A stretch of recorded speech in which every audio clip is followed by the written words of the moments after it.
that would further squash dissent. So that's where we are moving forward. And in terms of how you combat this, speaking out, trying to build your own networks, looking at antitrust issues, there's a whole bunch of things, but I'm not sure that Democrats are willing to do it at this point, given that they have all three branches of the government at this point in D.C.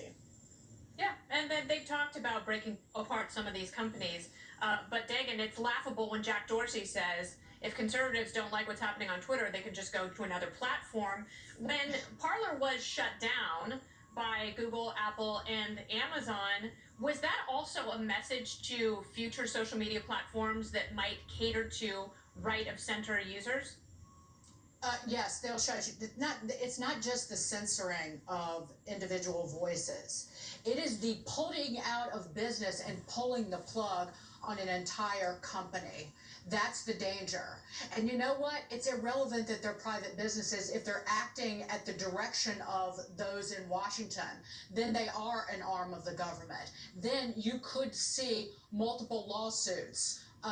That's what Kim Strassel writes about, that you open the door for antitrust lawsuits, anti-competitive lawsuits galore against these companies.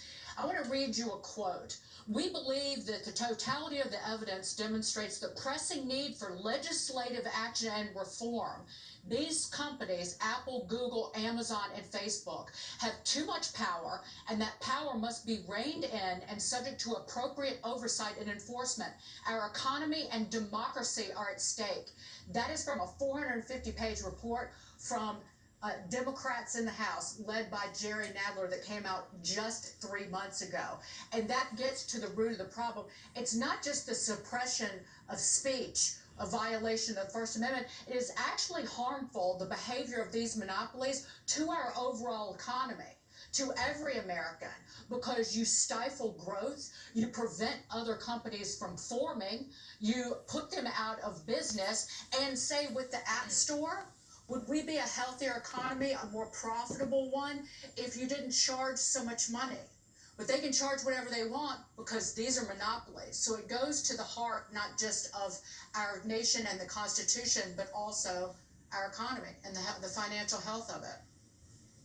That's a great point, Dagan, and it should be about economic health. You would think